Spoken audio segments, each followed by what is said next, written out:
நீங்கள் ஏதாச்சும் ஒரு பாட்டு கேட்டுக்கொண்டிருப்பீங்க.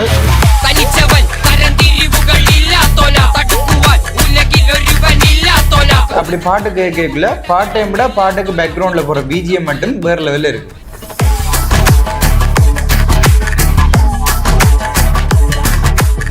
ஸோ அப்படியான டைமில் எல்லாருமே யோசிக்கிறேன்டா எனக்கு பார்ட் டைம் விட பாட்டுக்கு பேக்ரவுண்டில் போகிற பிஜிஎம் மட்டும் இருந்தாலே நல்லா இருக்குமெண்டு. ஏனெண்டா இதை போல தான் நான் அன்றைக்கு ஒர்க் பண்ணிக்கொண்டு கேட்கல எனக்கு பாட்டு ஒன்று தேவைப்பட்டது. ஆனால் அந்த பாட்டை கேட்கல பார்ட் டைம் விட அந்த பேக்ரவுண்டில் போகிற பிஜிஎம் மட்டும் வேறு லெவலில் இருந்தது. ஸோ அந்த பிஜிஎத்தை எப்படி தனி எடுக்கிறேன்ட்டு தேடினாப்புல தான் எனக்கு ஒரு வெப்சைட் ஒன்று கிடச்சிருக்கு. ஸோ அந்த வெப்சைட்டு நான் மட்டும் தெரிஞ்சு கொள்ளாமல் உங்களுக்கும் ஷேர் பண்ணுறேன்னு பாருங்க. இந்த வெப்சைட்டோட நேம் தான் வோக்கல் ரிமூவர். இந்த வெப்சைட்டுக்குள்ள போயிட்டு எந்த சாங்கோட ஆடியோ உங்களுக்கு தேவையோ அந்த சாங்கோட ஃபைலை அப்லோட் பண்ணிங்கன்னாலே காணும். அது தனித்தனியாக பிரிச்சே தந்துடும். இந்த வெப்சைட்டில் இருக்கிற பெஸ்ட்டான விஷயம் என்னென்னா உங்களுக்கு வோக்கல் தனியாகவும் மியூசிக் தனித்தனியாகவே சேவ் பண்ணக்கூடிய மாதிரி இருக்கும். ஸோ இதை போல் யூஸ்ஃபுல்லான வீடியோவை தொடர்ந்து பார்க்கணும்னா என்ன ஃபாலோ பண்ணிவிட்டு நெக்ஸ்ட் எந்த வெப்சைட்டை பற்றி போடலாம்னு கமெண்ட் பண்ணிட்டு போங்க.